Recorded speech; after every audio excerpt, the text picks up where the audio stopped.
This week, we're talking about what you can do to improve your investments. And if you're thinking, I don't have any, then that's probably not true. Most working people in the private sector will have at least one invested pension pot, and you have a choice over how the money in there is invested. So there are many things that can make someone a successful investor: discipline, diversification, time, consistency, and actually choosing the right investments, which, depending on your strategy, could involve a fair amount of luck. One part of investing, though, that anyone can control and everyone can understand are fees and charges. And keeping these costs low are a massive focus for me and my business. And it's not talked about enough as a differentiator, but the reality is that they can have a massive effect on investment returns. So, this is the topic for week 3 of Big Decisions. What can I do to invest more efficiently?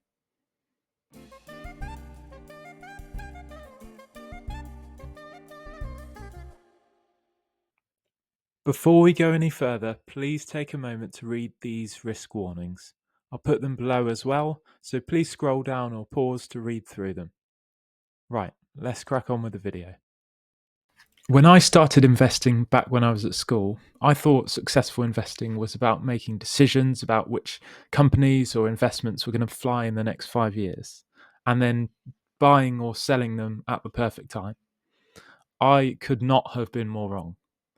It's pretty obvious to me now that that approach is great for expensive investment managers or trading platforms, but not necessarily for the actual investor. The reality is that it's incredibly difficult to be successful taking that approach over the long term for various reasons, but one of them is the high charges and fees you end up paying.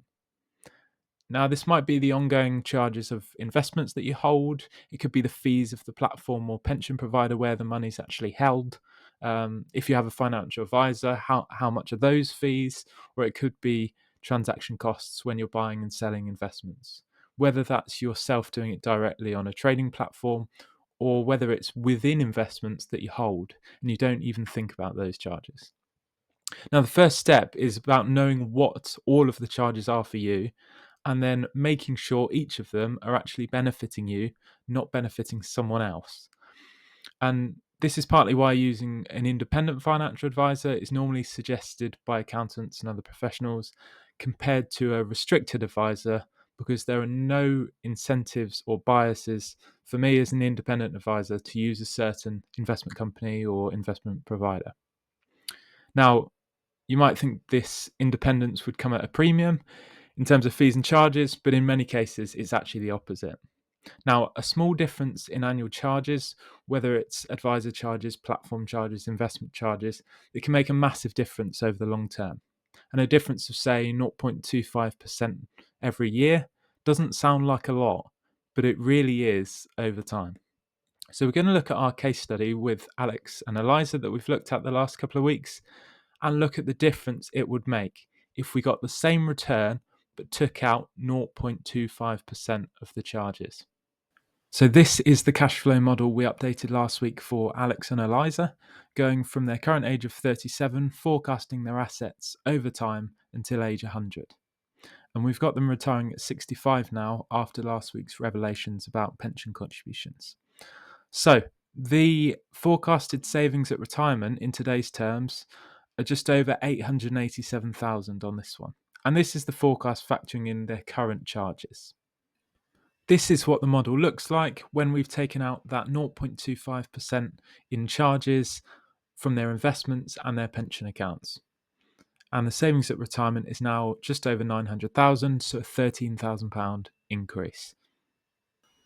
And because of the improved efficiency of their investments and pensions, not just before retirement, but also after retirement, they can now afford to gift their 2 children £15,000 each towards house deposits. So let's put this £30,000 cost into the model.